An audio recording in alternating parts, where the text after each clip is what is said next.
Erev Tov, on se retrouve comme tous les mardis soirs, Yom Shlishi Shur Pal Boki Tov, pour l'étude de la Sikha du Dvar Malchut, la dernière Sikha que nous avons entendue à ce jour pour l'instant, en tout cas, du Rabbi, sur la Paracha. Alors, tout d'abord, toujours, Potrim Birvoda Shel Arsania, un petit mot en l'honneur de l'hôte qui nous accueille et qui diffuse ce programme. Donc, tout d'abord, on rappelle que ce shiur, ce cours est diffusé sur le Facebook du Bet Chabad de Neuilly-sur-Seine. Et c'est l'occasion donc de dédier ce shiur à la mémoire du Shaliach de Neuilly qui a fondé ce Bet Chabad et qui l'a dirigé pendant 25 ans, le Rav Shmuel David Ben Avraham Zawi, Alav Shalom, que rapidement s'accomplisse le verset Akitsu Viranenu Shochne Afar.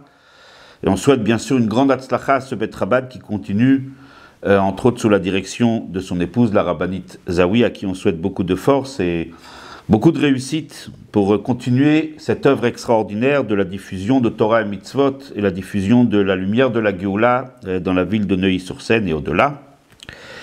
C'est l'occasion également de dédier ce shiur, ce cours à la mémoire du Chacham, Baruch Ben Moshe Pinto, qui a son Yortzeit, son Yom Hashana ces jours-ci, qui était un membre assidu de notre cours, lorsqu'il avait lieu en présentiel dans les locaux du Bet Chabad.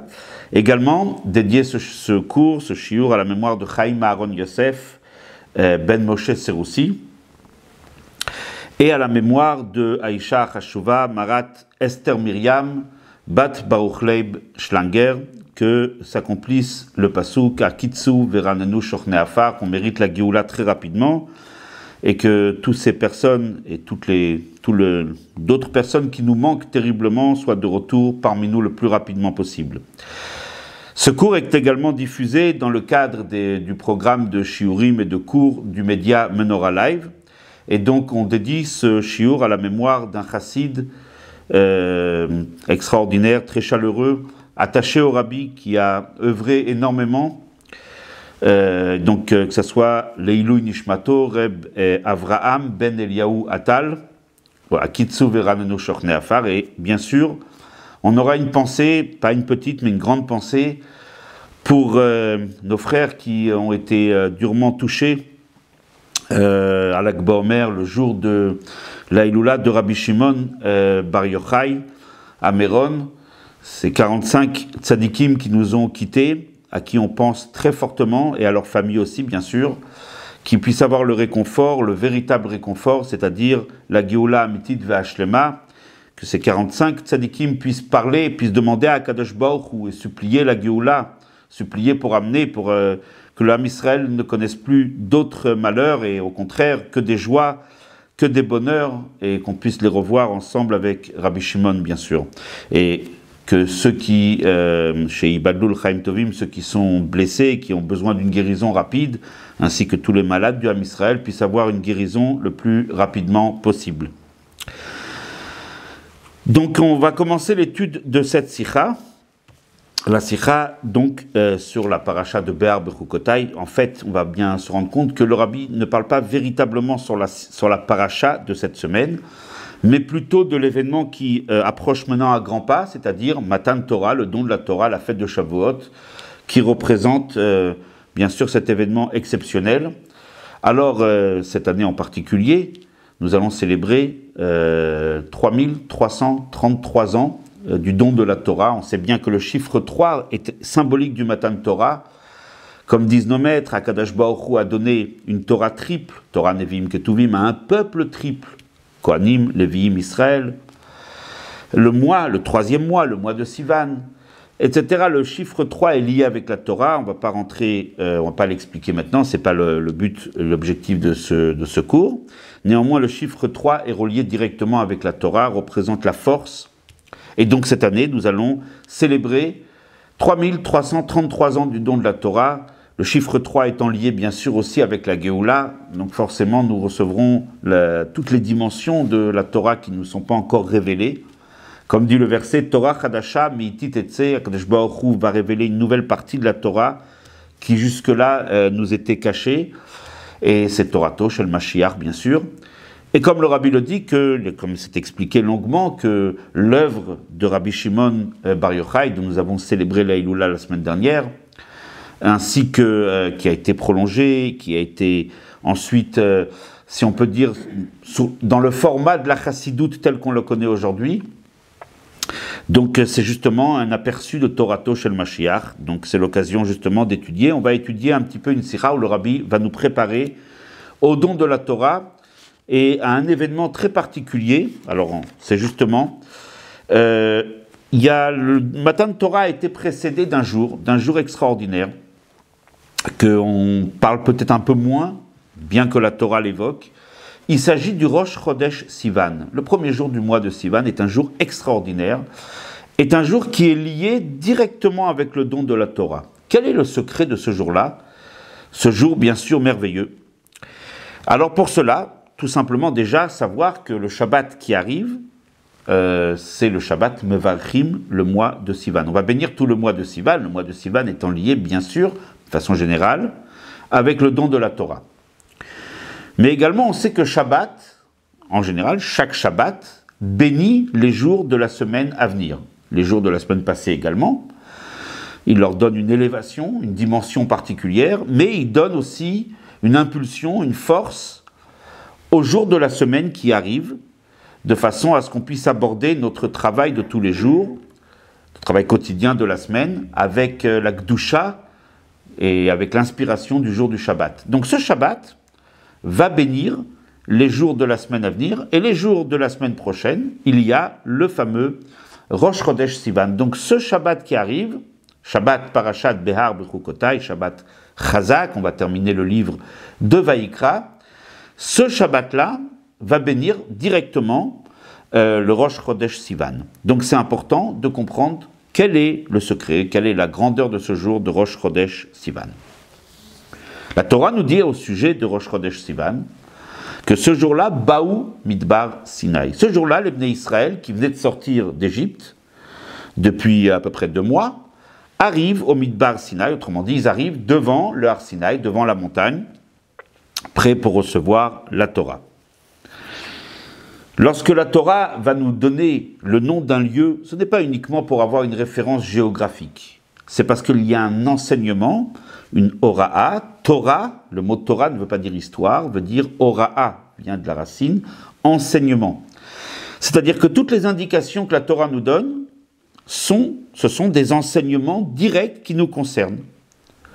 Le fait que les Bnei Israël sont arrivés dans le Midbar Sinaï, face au Har Sinaï, à la montagne du Sinaï, si la Torah nous donne le nom de cette montagne, c'est qu'en fait, il y a un enseignement extraordinaire qu'on peut tirer du lieu même, de l'endroit où a été donnée la Torah. En effet, on a un Midrash qui nous dit la chose suivante. Le Midrash nous dit la Torah a été donnée dans un désert. Ce n'est pas anodin.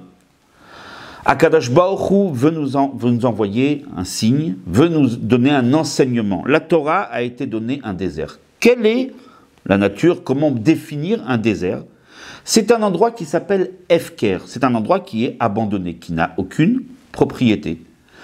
Une rue, c'est un bien public, ça appartient à la municipalité. La maison appartient à la personne qui y réside, qui est propriétaire de la maison. Par contre, le désert appartient à personne. C'est un endroit qui est Hefker, un endroit, on va dire, abandonné, un endroit qui n'a aucune appartenance. C'est pour ça que c'est l'endroit de tous les dangers, justement, parce qu'il est Hefker, parce qu'il est abandonné. Il n'y a pas de loi, le désert est toujours un endroit dangereux. C'est toute l'idée du Hefker. Pourquoi, disent nos sages dans le Midrash, Akadosh Baruch Hu a donné la Torah dans un désert, dans un endroit Hefker? Quelle est l'idée qu'il y a derrière? Pourquoi ne pas la donner dans un endroit plutôt habité, dans un endroit agréable, joli? Pourquoi dans un désert, un endroit abandonné? Parce que la Torah a un rapport direct avec le désert. La Torah aussi, quelque part, est Hefker. Akadosh Baruch Hu a abandonné la Torah vient d'Hachem, c'est la sagesse divine.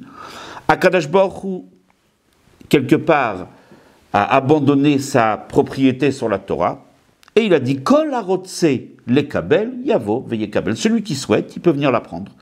C'est laissé à l'abandon, façon de parler, et celui qui souhaite peut venir se l'approprier.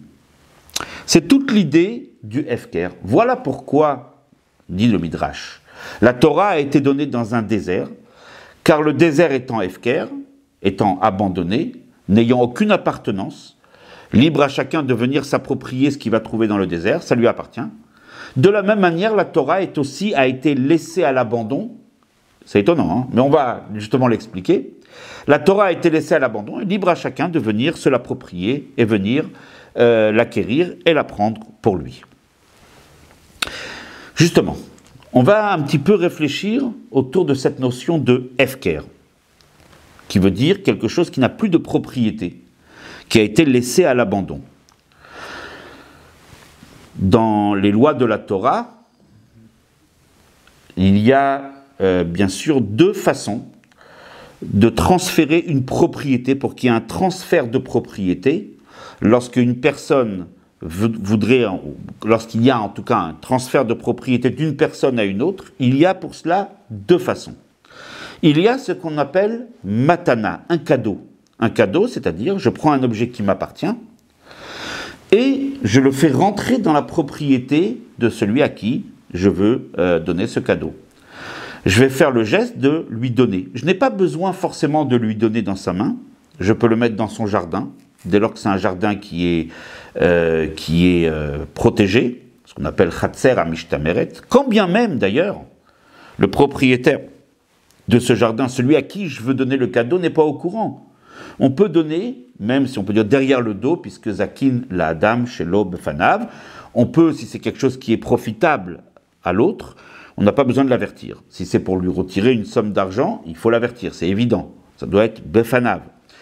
Un cadeau, simple. Pourquoi ? Je prends cet objet, je transfère la propriété de cet objet à l'autre, à celui à qui je veux donner le cadeau, et ça c'est un cadeau.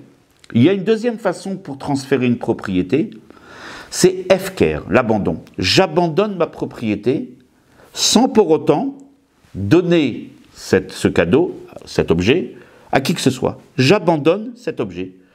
Je l'abandonne dans un endroit qui est Hefker, qui n'appartient à personne, de façon à ce que dorénavant, cet objet n'a plus aucune propriété. Donc il y a une sorte de point mort, il y a une sorte de milieu, il y a une sorte d'escale entre les deux. La propriété qui était la mienne s'arrête, puis après, celui qui voudra va venir et devra faire un acte pour s'approprier l'objet, ce qu'on appelle dans les termes de la halakha 1, kinyan, un acte d'acquisition. Ça peut se faire en levant l'objet, en le prenant, etc. On ne va pas rentrer dans les détails. Et donc là, par contre, il faut obligatoirement que celui qui veut en être le nouveau propriétaire se doit de faire un acte d'acquisition volontaire. C'est la différence entre matana, le cadeau, et Hefker, l'abandon. Donc l'abandon, c'est quelque chose qui n'appartient à personne, qui en tout cas n'appartient plus à qui que ce soit, et chacun, celui qui veut s'approprier, va venir et va s'approprier en faisant un acte d'acquisition. Et là se pose une grande question. Comment se fait-il que le Midrash nous enseigne que la Torah a été donnée dans un endroit Hefker, le désert, car c'est pour nous apprendre que la Torah aussi est Hefker, c'est-à-dire qu'elle a été laissée à l'abandon par Akadosh Baruch Hu, et que libre à chacun de venir se l'approprier. Ce n'est pas du tout l'idée que l'on se fait de la Torah. La Torah a été laissée à l'abandon par Akadosh Baruch Hu. D'ailleurs, ce n'est pas simplement l'idée que l'on se faisait de la Torah qui est remise en question. C'est tout simplement les textes de la Torah. Nous disons tous les matins la bracha de Baruch Ata Hashem noten à Torah. Akadosh Baruch Hu donne la Torah au Ham Israël. Il ne l'abandonne pas. Il fait cette action de transférer la propriété de la Torah au Ham Israël. La Torah est un don qui a été donné. Ou bien, on le dit très bien, c'est écrit dans la Torah, Parashat Vezot HaBracha, Torah Tziva Lanu Moshe, la Torah que Moshe nous a transmise, nous a ordonnée, Moracha Kiryat Yaakov, c'est un héritage.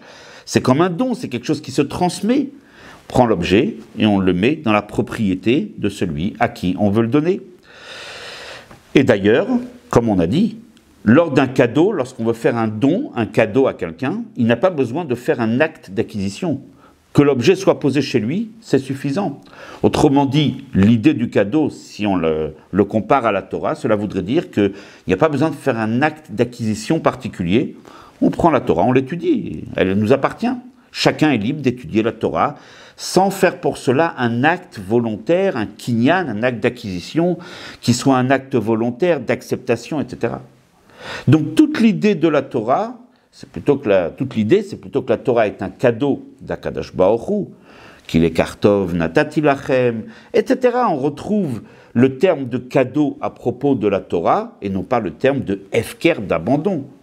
Ce midrash vraiment suscite un grand étonnement et demande explication. La Torah a été laissée à l'abandon, c'est quand même assez étonnant. Cette question est une question très forte, bien sûr, et nécessite un développement. On va laisser la question de côté. On reviendra bien sûr là-dessus. On va développer un autre thème. Et bien sûr, à la fin, la réponse viendra toute seule. On va laisser donc pour l'instant ce thème Torah Hefker, abandon, ou Torah cadeau. Et on va étudier le Pirkei Avot de cette semaine. Vous savez que toutes les semaines, après Pessah jusqu'à Shavuot, pour certaines communautés même jusqu'à Rosh Hashanah, on étudie le Pirkei Avot. Chaque semaine, un chapitre. Cette semaine, c'est le 5e chapitre, ce prochain Shabbat, que nous allons étudier. La Mishnah, dans le 5e chapitre, elle nous dit la chose suivante. Be'asara ma'amarot nivra ha'olam. Le monde a été créé avec 10 paroles. Ce sont les 10 paroles créatrices. Alors avant d'aller plus loin, c'est intéressant de noter ce que dit le Zohar, parce qu'on va en avoir besoin. Le Zohar nous dit que les 10 paroles créatrices, qui sont à l'origine du monde, correspondent, point par point, et sont keneged par rapport aux 10 paroles, au décalogue, donc les Aseret Adibrot, qu'Akadosh Baruch Hu a transmis sur le Har Sinaï. C'est peut-être intéressant de lire un passage du Zohar, justement. Begin de alma lo itbare. Puisque le monde n'a été créé, dit le Zohar, elle a begin d'oraita, seulement pour la Torah. La Torah, c'est le projet du monde, donc le monde a été créé pour réaliser le projet divin qui était écrit dans la Torah. Et donc, v'chol zimna de Israël, et pendant tout le temps que le Ham Israël, mitaske boraita, ils étudient la Torah, ils s'occupent de la Torah, ils pratiquent la Torah, alma mitkayem, le monde tient debout, le monde continue d'exister. Puisque le monde a été créé pour la Torah, tout le temps que le Ham Israël se consacre à la Torah, le monde peut exister. Comme il est dit, Imlo bariti yomam valayla, chukot shamayim vaaretz los, imlo briti yomam valayla, si ce n'est pas mon alliance, la Torah, qui est pratiquée jour et nuit, chukot shamayim vaaretz losamti. Alors je n'aurais pas créé les lois qui régissent et qui font tourner le ciel et la terre. Autrement dit, le monde existe pour la Torah. Et forcément, le monde qui a son origine les 10 paroles créatrices dépendent des 10 paroles de la Torah. Aseret Adibrot, qu'on va recevoir à Shavuot, correspondent, justement, sont là pour faire tenir debout le monde qui a été créé par les 10 paroles. Alors on va continuer maintenant l'étude de cette Mishnah de Pirkei Avot. Ba'asara ma'amarot nivra ha'olam. Le monde a été créé grâce aux 10 paroles divines. La Mishnah s'interroge. Vehalo b'ma'amar echad yachol libarot. Akadosh Baruch Hu aurait pu créer le monde avec une seule parole. Pourquoi Akadosh Baruch Hu avait besoin de dire 10 paroles? Akadosh Baruch Hu, la définition même d'Akadosh Baruch Hu, c'est kol yachol, il peut tout faire. Pourquoi Akadosh Baruch Hu a choisi de créer le monde en 10 paroles alors qu'une seule parole aurait été suffisante? Réponse de la Mishnah, réponse étonnante. Les ipara minareshaim, c'est pour mieux sanctionner, pour mieux punir les mécréants qui détruisent un monde créé par 10 paroles. Autrement dit, si le monde aurait été créé avec une seule parole, la valeur du monde aurait été une valeur unique. 1.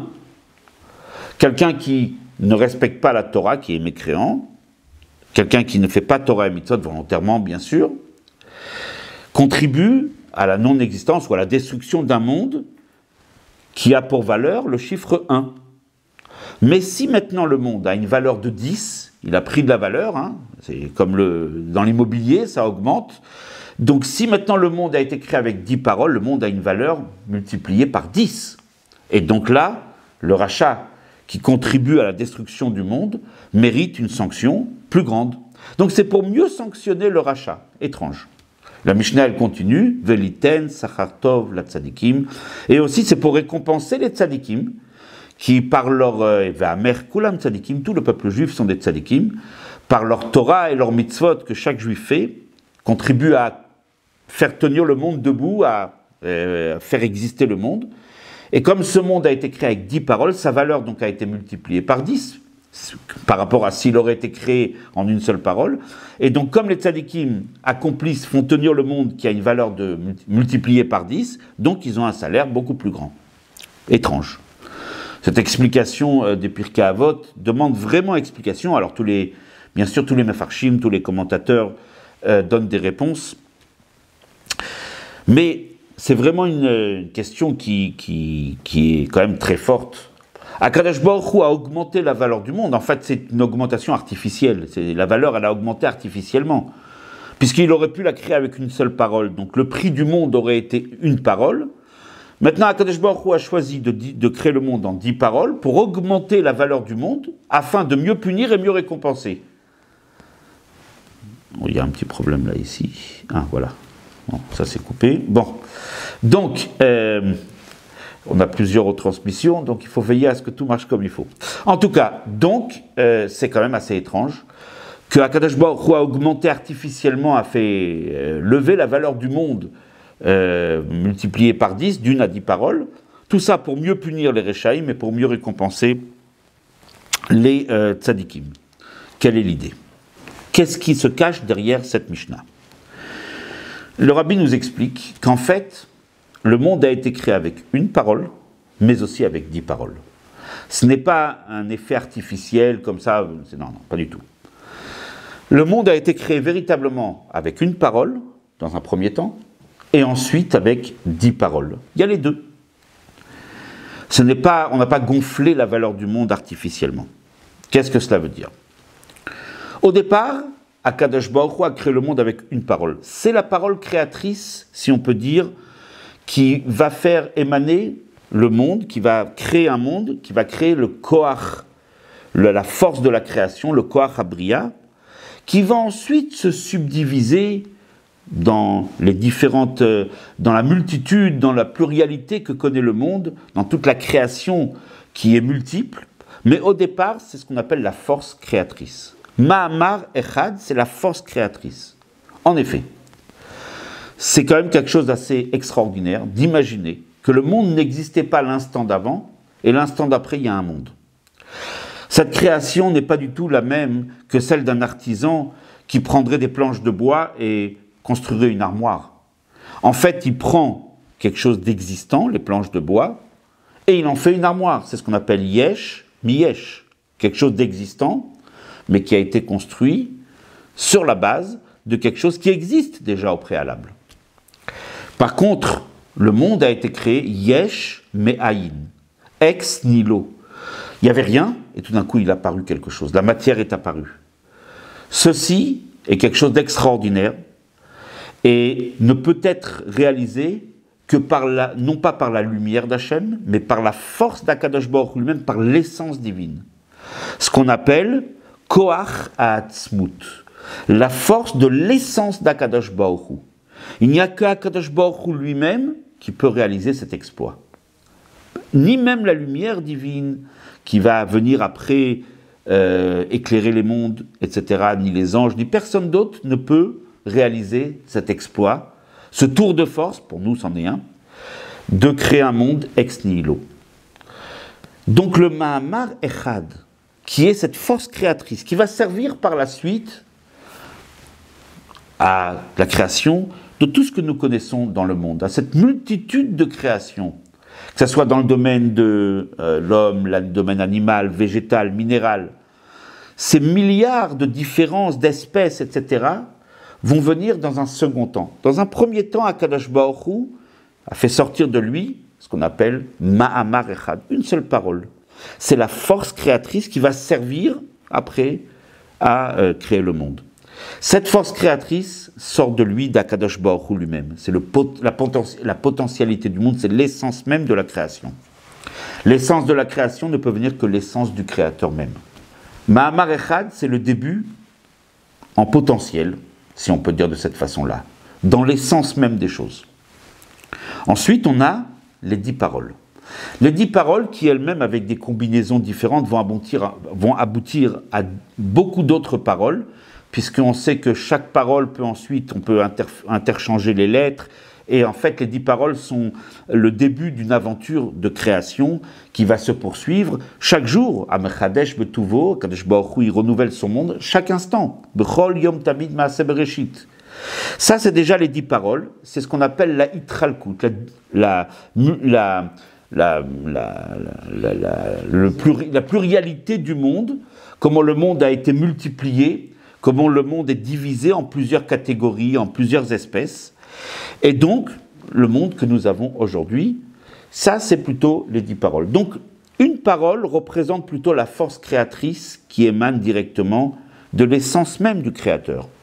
Asara Ma'amarot, c'est déjà l'exploitation de ce logiciel, si on pourrait dire dans cette façon-là, pour aboutir à la création telle que nous la connaissons aujourd'hui. Toute la diversité de la création. Ça, c'est un petit peu l'idée que le monde a été créé avec une parole, mais aussi avec 10 paroles. En vérité, si on regarde Ma'amar Echad, la parole créatrice, celle qui est l'émanation même de l'essence du Créateur, qu'est-ce qui est mis ici en valeur? C'est Akadosh Baruch Hu. L'essence divine, c'est Hachem lui-même. Puisque c'est cette force créatrice qui a été créée par Akadosh Baruch Hu ex nihilo, c'est la force du Créateur. Quand on parle de Ma'amar Echad, c'est Akadosh Baruch Hu. Les Asara Ma'amarot, c'est déjà la diversité de la création, la hitralkut, la division, la pluralité de ce monde. Là déjà, le doigt est pointé plutôt sur notre monde tel que nous le connaissons, sur les créatures. Donc, Ma'amar Echad fait référence au Créateur, plus. Les Asara Ma'amarot, les 10 paroles qui viennent après, qui sont une exploitation de ce Ma'amar Echad, font plutôt référence et nous amènent à regarder beaucoup plus le monde. On a d'un côté le Créateur et de l'autre côté le monde. Le monde a été créé en vérité de cette façon-là. Et c'est pour ça que les tzadikim, les rechaim qui vivent dans ce monde, donc eux, bien sûr, ils vivent dans un monde de pluralité, de diversité, et donc forcément, ce n'est pas le monde qui a augmenté de valeur, ils vivent dans un monde divers, multiple, ils ont des choix, ils ont un monde qui est riche, donc forcément, s'ils contribuent à construire le monde, ils sont récompensés à la hauteur de leur action, et vice-versa pour les rechaim. Ces 2 dimensions dans la création du monde, Ma'amar Echad, la parole divine, l'origine du monde, la force de la création qui vient de l'essence divine, et les 10 paroles qui sont à l'origine de cette diversité du monde tel que nous le connaissons, puisqu'on a dit que ces 10 paroles correspondent au Aseret Adibrot, on retrouve ces 2 dimensions dans la Torah. Dans la Torah existent aussi ces 2 dimensions. La dimension de Ma'amar Echad, c'est-à-dire la dimension de l'être unique, Akadosh Baruch Hu, et la dimension de la diversité du monde, on le retrouve aussi dans la Torah. Comment? Déjà, David Amelech, dans les Teilim, nous dit, un verset extraordinaire, « Achat diber Elokim shtaim zu shamati » Dieu a dit une chose, j'en ai entendu 2. Ceci fait référence essentiellement à Zachor et Shamor, on ne va pas rentrer dans ce sujet, mais juste rapidement, Akadosh Baruch Hu a dit « Souviens-toi et observe » les 2 termes. Par rapport au jour du Shabbat, il l'a dit en même temps. Il a dit une seule parole qui s'est entendue par nous humains en 2. Il y a ici toute cette notion que la Torah, elle est unique, elle se conjugue au singulier lorsqu'elle émane du Créateur, lorsqu'elle est tout là-haut, dans les sphères célestes et même pas, lorsqu'elle est encore, si on peut dire, attachée à Chochmato Yitbarech, à la sagesse divine. Et il y a Shtaim Zushamati, j'en ai entendu 2. 2, c'est le symbole de la diversité, de la pluralité. Effectivement, là, c'est la Torah telle qu'elle descend dans le monde, elle va s'habiller dans différents sujets, elle va s'appliquer elle va concerner différents cas, etc. Toute la diversité de l'étude de la Torah qui s'adapte au monde. On va dire la diversité de la Torah adaptée à la diversité du monde. En effet, ces deux dimensions existent dans la création du monde et existent aussi dans la Torah. D'un côté, la dimension de Achat Diber Elokim, qui correspond à Ma'amar Echad, cette dimension de la Torah telle qu'elle est reliée avec Akadosh Baruch Hu, le Zohar nous dit que la Torah, c'est avec Akadosh Baruch Hu, Oraita vekutshabrichu kulachad. La Oraita, c'est la Torah, kutshabrichu, c'est Akadosh Baruch Hu, ne forment qu'une seule chose. Effectivement, à l'origine, la Torah et Dieu ne forment qu'une seule chose. Mais la Torah va descendre dans le monde, et là, c'est Shtaim Zu Shamati. D'ailleurs, on le retrouve dans ce verset. David Amelech, il dit Achat Diber Elokim. Lorsqu'Akadosh Baruch Hu, il parle, c'est une. La Torah, c'est l'expression de l'essence du Créateur. Et c'est pour cela que c'est Achat, elle se conjugue au singulier. Ensuite, tel que moi, être créé dans ce monde, Shtaim Zu Shamati, j'ai entendu d'eux. Moi, être qui vit dans le monde, je l'entends double, je l'entends dans sa diversité. J'entends la Torah telle qu'elle s'adapte au monde.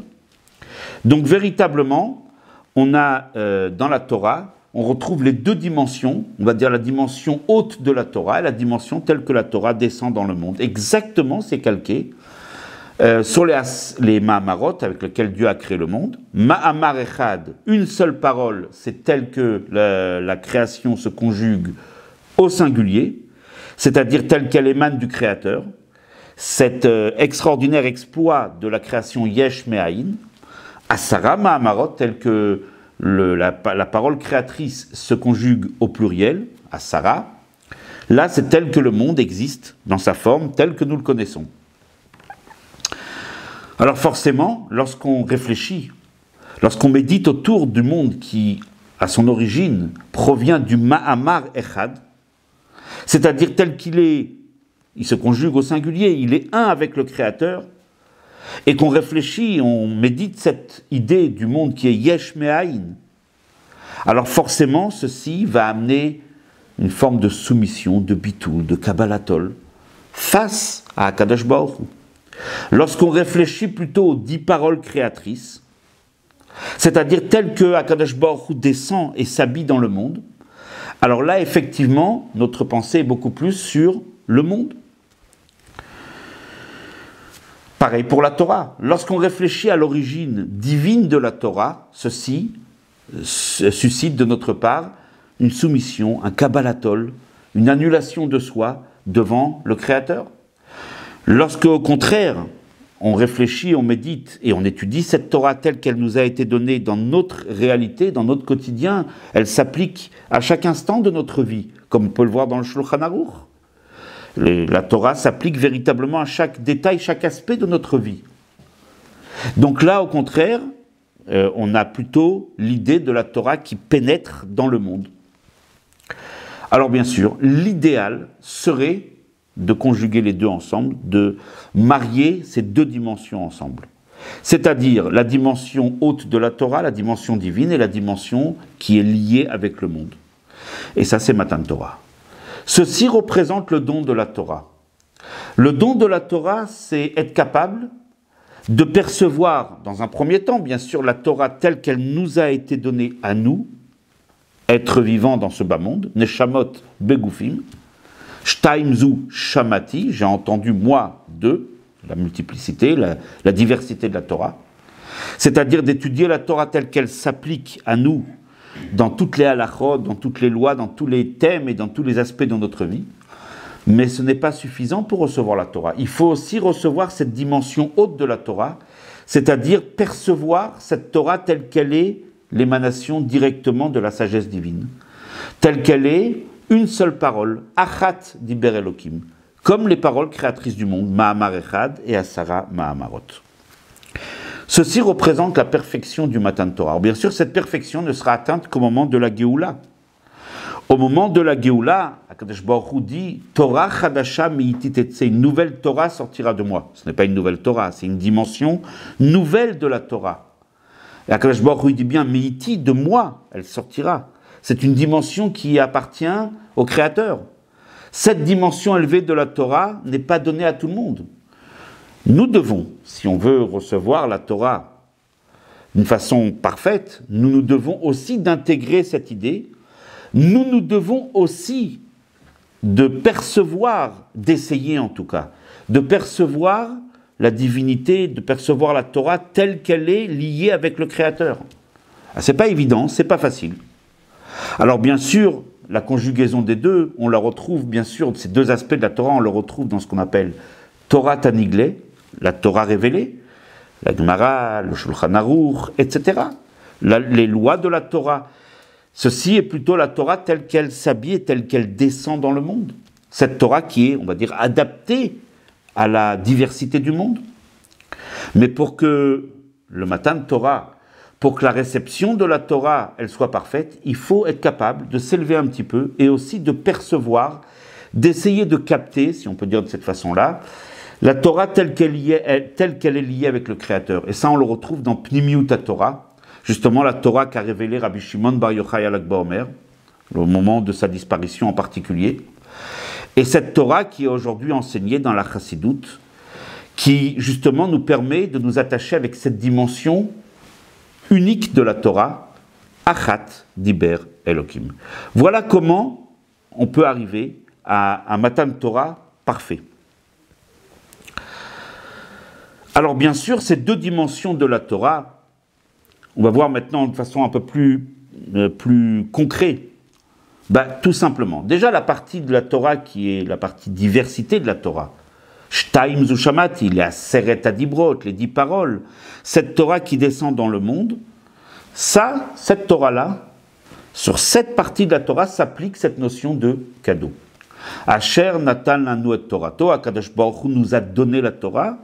Ce cadeau qu'est la Torah, Moracha, Keilat Yaakov, c'est un héritage, s'applique à la Torah telle qu'elle nous a été donnée à nous dans ce monde, c'est-à-dire la diversité de la Torah, ou bien Shtaim Zushamati, ou bien les Aseret Adibrot, les 613 mitzvot, la diversité de la Torah, autrement dit, la Torah telle qu'elle s'habille, telle qu'elle est adaptée au monde.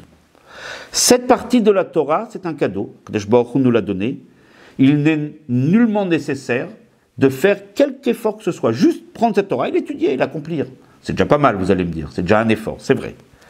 Mais ça ne nécessite pas une préparation, on va dire une achana nafshit, une préparation profonde à l'intérieur, faire un travail profond, pas forcément. Juste prendre la Torah et l'étudier, vouloir l'appliquer et avancer jour après jour. Sur cette partie de la Torah s'applique la notion de cadeau. Par contre, la Torah telle qu'elle est dans sa dimension unique, c'est-à-dire telle qu'elle est liée avec le Créateur lui-même, Achat Diber Elokim, et qui correspond au Ma'amar Echad, à la parole créatrice d'Akadosh Baruch Hu, cette dimension de la Torah ne peut pas être donnée à l'humain. Elle est au-dessus de ses capacités, au-dessus de sa perception. Elle ne peut pas, c'est pas possible. On ne peut pas la donner à l'humain, il faut pour ça quelque chose de beaucoup plus fort. Donc c'est cette partie de la Torah qui a été mise, si on peut dire, à l'abandon. Akadosh Baruch Hu l'a abandonnée. Il a dit maintenant, vous la voulez, c'est à vous comme quelque chose qui est abandonné. Là, il faut faire un acte d'acquisition, un acte d'appropriation. Il faut s'approprier la Torah, cette dimension en tout cas élevée de la Torah. Il faut faire un travail profond sur soi, comme un kinyan, un acte véritable d'acquisition, alors qu'un cadeau, comme on a dit au début, on peut le poser dans le jardin ou dans la maison de quelqu'un sans même qu'il soit au courant. Il n'y a pas besoin de faire un effort. Lorsqu'il s'agit des hefker, de l'abandon, là pour cela il est nécessaire de venir faire un acte d'acquisition. Je ne peux pas, en regardant simplement l'objet qui est posé même à 2 mètres de moi, dire il est à moi. Non. La Gemara nous le dit en long et en large, il faut venir s'approprier cet objet et devenir le nouveau propriétaire de cet objet. Et ceci s'applique à la dimension haute de la Torah. Cette dimension haute, telle qu'elle est reliée directement avec le Créateur, Achat Diber Elokim, cette dimension unique de la Torah, la Torah telle qu'elle est un avec le Créateur, elle ne peut pas appartenir au monde. Elle est détachée du monde, elle est loin d'une appartenance à qui que ce soit et à quoi que ce soit. Elle est complètement détachée du monde. Tu veux la prendre, il faut faire un acte d'acquisition. C'est sur cette partie de la Torah que nos sages nous disent que cette partie de la Torah est comparée, elle est liée avec la notion de hefker, d'abandon. Voilà pourquoi nos sages nous disent que la Torah a été donnée dans un désert pour nous indiquer quelque chose de très simple. Tu veux la Torah, il ne faut pas se suffire uniquement de celle, de la dimension cadeau de la Torah. C'est très bien, bien sûr, mais ce n'est pas suffisant. On a dit que le Matan Torah doit être l'appropriation des deux dimensions de la Torah. Donc ça ne suffit pas. La Torah n'est pas qu'un cadeau. La Torah a été donnée dans un endroit abandonné, un désert, pour justement nous indiquer que cette Torah, elle est posée à l'abandon, et c'est à toi de venir te l'approprier. Autrement dit, tu veux véritablement recevoir la Torah d'une façon optimum, d'une façon totale, il faut aussi, tu ne peux pas faire l'impasse sur l'acquisition, l'appropriation de cette dimension haute de la Torah, et qui elle est hefker, parce qu'elle n'est pas liée, elle n'a pas de rapport avec le monde. On parle ici d'Elokout, d'Akadosh Baruch Hu lui-même, et c'est loin de notre perception. Pour cela, il faut faire un effort. Pour percevoir le divin, l'essence du divin, ça demande un travail profond sur soi. On va voir lequel. Donc voilà, maintenant on retrouve l'idée. Voilà pourquoi la Torah a été donnée dans un désert. On a la réponse à notre question, après tout ce développement, pour nous indiquer qu'il y a la dimension cadeau, certes, mais il y a aussi la dimension abandon de la Torah. Autrement dit, cette Torah, cette dimension tellement sainte de la Torah, qui n'a pas de rapport avec le monde. Elle ne peut pas, comme dit la Chassidoute, être mitlabeshet ba'olam, elle ne peut pas s'habiller dans le monde. On parle de l'émanation de la sagesse divine. C'est bien au-dessus de la perception de la création, des créatures. Pour cela, il faut faire un effort. Il faut pour ça se travailler. On va voir justement lequel. Comment justement peut-on faire? Quel est l'effort? Quel est le travail? Quelle est la recette pour s'approprier cette dimension de Achat d'Iber Elohim, cette dimension qui correspond au Ma'amar Echad, à la parole créatrice initiale? Comment faire? Quel est ce travail que nous devons faire? Très simple. Puisqu'il s'agit d'une dimension tellement haute de la Torah, alors il faut que l'homme se fasse tout petit. Il faut que l'homme se rabaisse. C'est ce qu'on appelle le Kabbalat Ol, la soumission. Si je veux percevoir quelque chose qui me dépasse, que je ne peux pas comprendre, donc je vais essayer par tous les moyens d'essayer de l'intégrer en moi, je n'arriverai pas. Si justement il s'agit d'une perception de quelque chose qui est très haut, la seule façon c'est de se faire tout petit, de se mettre de côté si on peut dire, et d'être un kéli, un réceptacle pour cette puissance extraordinaire qui est cette dimension haute, cette dimension élevée de la Torah. Se faire tout petit. Et d'ailleurs, on va retrouver ici cette notion de désert, cette notion de hefker. Car la Torah est hefker, et pour que l'homme puisse l'acquérir, il doit lui aussi être hefker.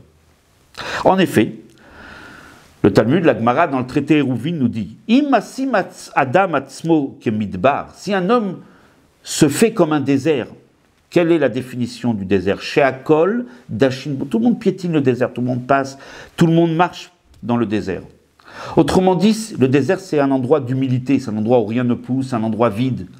Si quelqu'un se rabaisse, on n'a pas parlé de se rabaisser, on a parlé de cette notion d'humilité.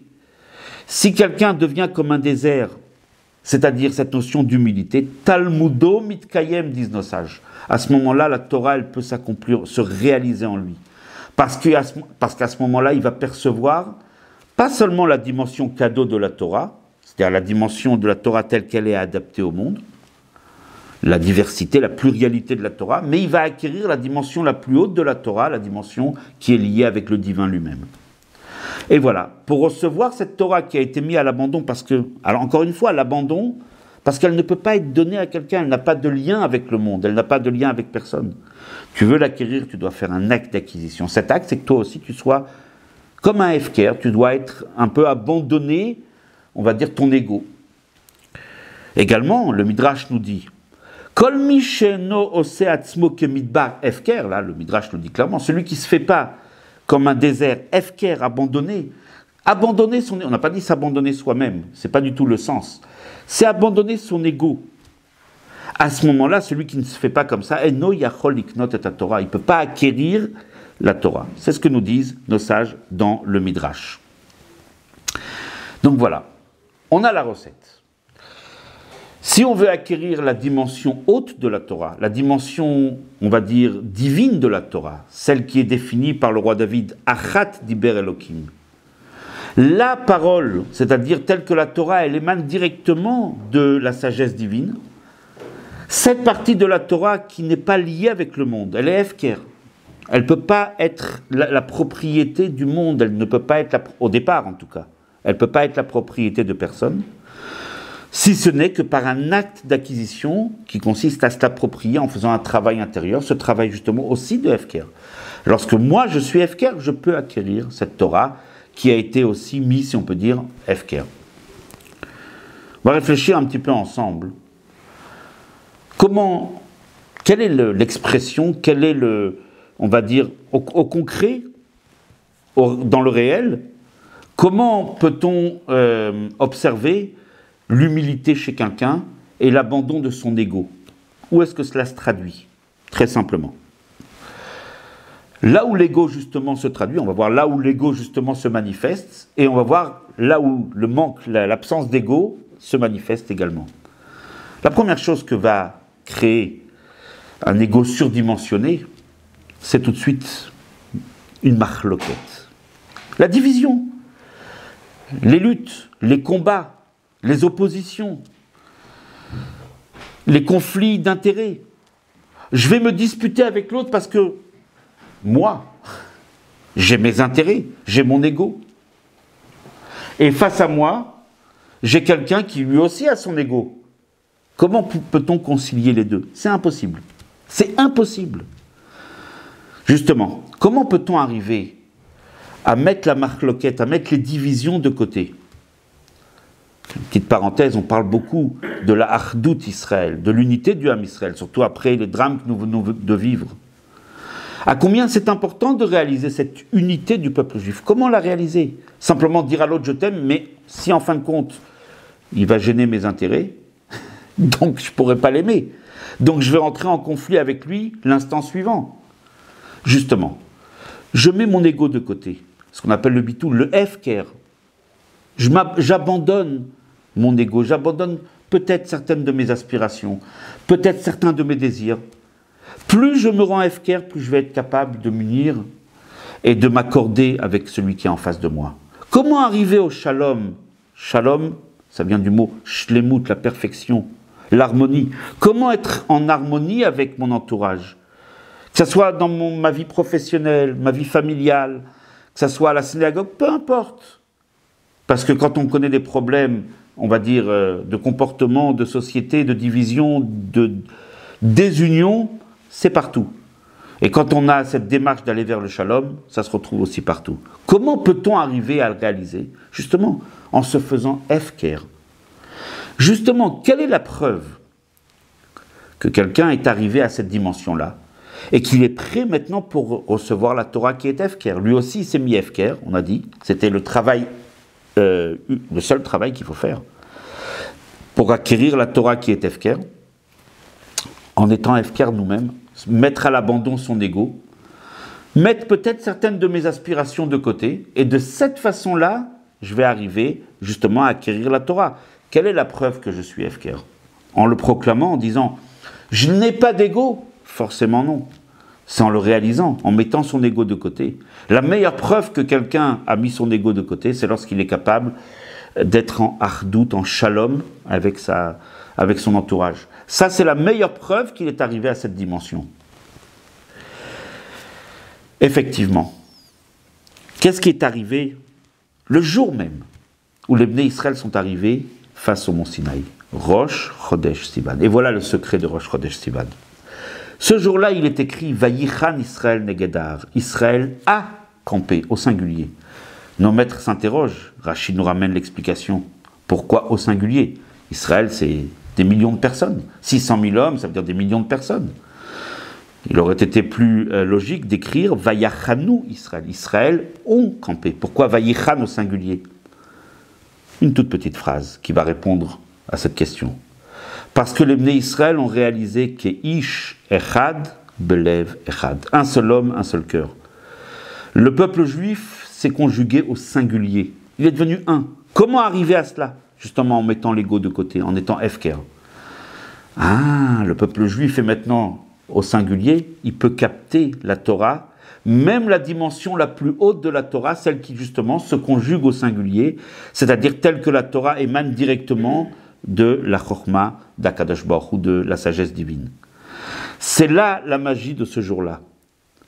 Cette ardout, cette unité, qui a fait que les Bnei Israël sont devenus un seul homme, que Ish Echad, Belev Echad, leur a permis, en mettant de côté leur ego, en étant Hefker, cette notion d'abandon, ils ont abandonné leur ego, de pouvoir capter non pas seulement la dimension de la Torah telle qu'elle est liée et attachée avec le monde, ça c'est un cadeau que le Créateur nous a donné, Noten Torah, mais ils ont été capables, bien plus que cela, de capter, d'intégrer en eux la dimension haute de la Torah, celle qui est appelée par David Amalek, Achat Diber Elokim. Cette dimension qu'on ne peut attraper que par une soumission, en étant Hefker nous-mêmes, car la Torah a été aussi mise à l'abandon, elle n'appartient pas au monde, il faut se l'approprier. Les Bnei Israël l'ont réalisé. Et là, on comprend ce que disent nos maîtres. Oil vesanu Israël est un machloket. Akadosh Baruch Hu, dans la phrase du Midrash, dit la chose suivante, puisque, ainsi parle Hachem, puisque je constate que le Ham Israël, tout d'un coup, a détesté la division, et au contraire, vehahavu et shalom, tout d'un coup, ils se sont mis à aimer la paix, ils l'ont réalisé en mettant leur ego de côté, comme on l'a dit. Rouyim, à ce moment-là, le kabel est à Torah. Arei asha'a she'eten lahem torati. Akadosh Baruch Hu dit, alors maintenant c'est arrivé le moment que je leur donne ma Torah. Justement, la Torah n'a pu être donnée, la Torah dans sa totalité, les deux dimensions de la Torah, car nous avons dit que le matin de Torah concerne les deux dimensions de la Torah. Autant la Torah qui est liée avec le monde, ça c'est la Torah cadeau qu'Hachem nous a donnée, il n'y a plus qu'à l'étudier, il n'y a pas à faire un effort particulier. Mais autant la dimension haute de la Torah, pour la mériter, il faut faire un effort. Lorsqu'Akadosh Baruch Hu a vu que les Bnei Israël sont arrivés à cette notion de paix, et la seule recette pour arriver à cette paix, c'est justement de mettre l'ego de côté, c'est justement ce bitoul, de se sentir rien du tout, de s'annuler, d'enlever son ego, de se débarrasser de tout ce qui peut être orgueil, ego, affirmation de soi d'une façon négative. Lorsqu'Akadosh Baruch Hu a vu ça, il a dit, alors maintenant je peux leur donner ma Torah, autrement dit les deux dimensions de la Torah. Je peux leur donner aussi ma dimension, celle qui est Anochi Hashem, la dimension unique de la Torah, Achat Diber Elokim 1, telle que Akadosh Baruch Hu, l'être unique, se trouve dans la Torah. Et là, les Bnei Israël ont pu recevoir la Torah dans sa totalité. Et ils ont pu la recevoir à l'intérieur, bien sûr, comme disent nos maîtres. La Torah a été mise en Hefker pour que tout celui qui veut, Yavo Veye Kabel, il puisse la recevoir, c'est-à-dire l'intégrer au fond de lui. Pas seulement s'approprier la Torah par un geste qui consiste à la prendre, mais aussi de l'intégrer. Kol mi sherotze le kabel, Yavo Veye Kabel. Voilà toute l'idée de la Torah telle qu'elle est comparée au Hefker. Il y a la dimension cadeau, la dimension Hefker. Alors bien sûr, ceci est le fruit d'un travail que les Bnei Israël ont réalisé, Rosh Chodesh Sivan, ce jour où ils ont réalisé l'unité. Pour conclure, le Rabbi nous appelle à réaliser l'unité, à faire tous les efforts possibles pour être un seul peuple. Et comment? En mettant notre ego de côté. La première chose nous demande le Rabbi, on sait que Shabbat, c'est important. Moshe Rabbeinu, il a rassemblé les Juifs le jour de Shabbat, il a opéré des rassemblements. Chaque Shabbat, le Rabbi nous demande de se retrouver ensemble. Je pense qu'avec les règles sanitaires, ça devient possible maintenant un peu partout. En tout cas, de se retrouver ensemble Shabbat, autour de la Tfila, autour du Kiddush, du Farbrengen, peu importe, de se retrouver ensemble, de créer cette unité le jour du Shabbat, c'est extraordinaire. Et en particulier, ce Shabbat qui va bénir le mois de Sivan, et qui va bénir le Rosh Chodesh qui va venir juste après dans la semaine. Justement, de l'opérer ce Shabbat, de faire un Shabbat d'unité. Et le Rabbi nous dit, puisqu'on parle d'unité, à combien il est important d'intégrer les petits-enfants à cette unité, de les éduquer dans l'idée, dans ce mouvement de Ardout, d'unité du peuple juif, et de les amener au moment des Aseret Adibrot, de les amener pendant qu'on va lire le décalogue, non pas les 10 commandements, les 10 paroles. Lorsqu'on va lire les 10 paroles au Beth Knesset, à la synagogue, d'amener les enfants aussi, de les inclure dans cette ardoute. Et ainsi, nous dit le Rabbi, par cette volonté de créer l'unité, alors on va annuler la raison essentielle de la galoute. La galoute est venue parce que nous étions séparés, nous étions divisés, et si maintenant la division n'existe plus, si maintenant on met notre ego de côté, on est un seul peuple, alors là, effectivement, on va annuler la raison de la galoute, donc ça sera la Géoula. Alors, que Yehi Ratson, qu'on n'ait pas besoin d'événements tragiques, mais ces événements-là font ressortir, révèlent à combien nous sommes un peuple uni, à combien nous avons notre destin commun, à combien nous avons un avenir brillant commun aussi. Ça met en valeur, justement, ça écarte la marloquette. Et quand Akadosh Baruch Hu, il voit que le Ham Israël a mis la marloquette, la division de côté, et que le Ham Israël s'est mis à aimer la paix, alors Akadosh Baruch Hu dit Arei Hashash et Tenem et Torati. Voici le moment où je leur donne ma Torah, la totalité de la Torah, y compris Torah Chadasha Mititetse, la Torah, la partie cachée de la Torah qui n'est pas encore révélée, qui va l'être très prochainement par Mashiach Tzidkeinu, que ceci s'accomplisse le plus rapidement possible. Yechi Adoneinu Moreinu Verabeinu Melech HaMashiach L'Olam Vaed.